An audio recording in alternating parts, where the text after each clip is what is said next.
Good morning, नमस्कार। संख्याओं में भी एक खेल, प्लेइंग विथ नंबर्स। ये अध्याय का नाम है संख्याओं भी खेल। ये क्लास 9वीं के विद्यार्थियों के लिए, कक्षा 9वीं के विद्यार्थियों के लिए है। इस अध्याय से मैंने एक प्रश्न लिया है, P Q minus Q P बराबर 27 हो तो पी और क्यू क्या होंगे। पी और क्यू के मान ज्ञात कर रहे हैं। तो यहाँ पर इस प्रश्न को हम नीचे लाते हैं। ये प्रश्न हमने छत्तीसगढ़ पाठ्य पुस्तक निगम वाक्य से लिया है और ये वीडियो हम छत्तीसगढ़ से जारी कर रहे हैं। तो इस प्रश्न को हम नीचे लाते हैं, पी क्यू ऋण क्यू पी बराबर 27। पी और क्यू का मान निकालने हैं, ये मान ज्ञात करना है। अब देखिए, इसका स्थानीय मान लेते हैं। पी दहाई, क्यू इकाई। ये इकाई है, ये दहाई है, इकाई है, दहाई है। इसको 10 क्यू पढ़ेंगे, इसको 1 पी पढ़ेंगे। 1 पी माने पी इकाई, इसको क्यू दहाई, इसको क्यू इकाई और ये पी दहाई। तो ये 10 पी मान हुआ। पी का मान हुआ 10 पी, इसका स्थानीय मान है।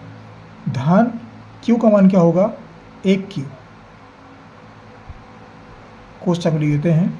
ऋण, अब ये क्यू जो है दहाई के स्थान पर है तो ये 10 क्यू है। ये इकाई के स्थान पर है पी जो है, तो 1 पी लिखेंगे बराबर 27। अब यहाँ पर कोष्ठक तोड़ देते हैं।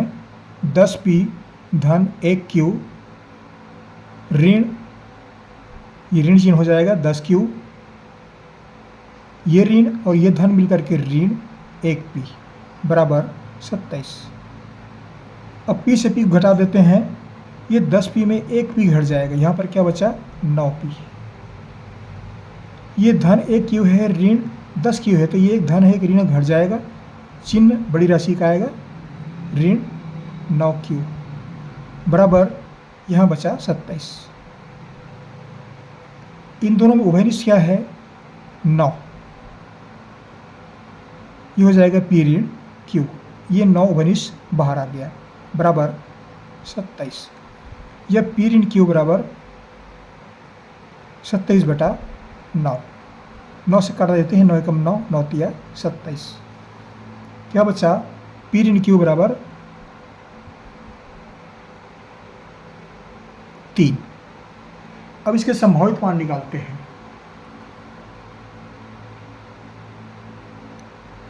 पी और क्यू के संभावित मान। संभावित मान कैसे निकालेंगे, इसके लिए पी और क्यू का मान रखकर देखते हैं। यहाँ पर 3 आना चाहिए। यदि p बराबर 9 लेते हैं, यदि p बराबर 9, तो 9 में से कौन संख्या घटाएं कि 3 आ जाना चाहिए। तो 9 में 6 घटाएंगे तो ये 3 आ जाता है, तो क्यू मान कितना हुआ 6।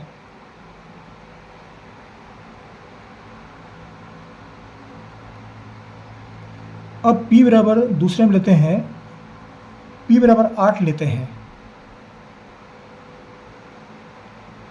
p बराबर 8, यहाँ 8 रखते हैं, तो 8 में से कौन संख्या घटाएं कि 3 आ जाए। तो 8 में 5 घटाते हैं, क्योंकि जब हम 5 रखते हैं तो 8 × 5 बराबर 3। तो p बराबर 8 है, तो q बराबर क्या होगा 5 होगा। उसी तरह से तीसरा लेते हैं। यदि p बराबर 7 लेते हैं, p बराबर 7, तो q का मान कितना होगा।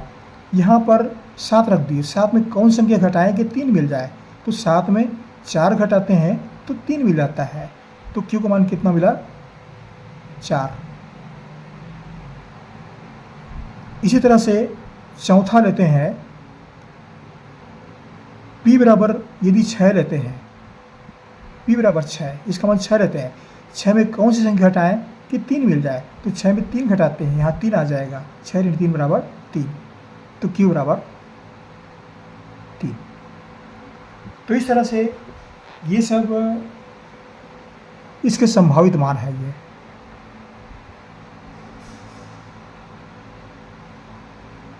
ये सब संभावित मान हुए।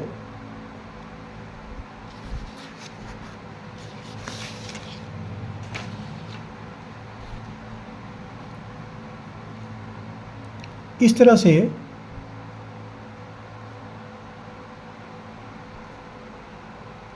P और Q के संभावित मान निकाला जा सकता है। ये संभावित मान है। ये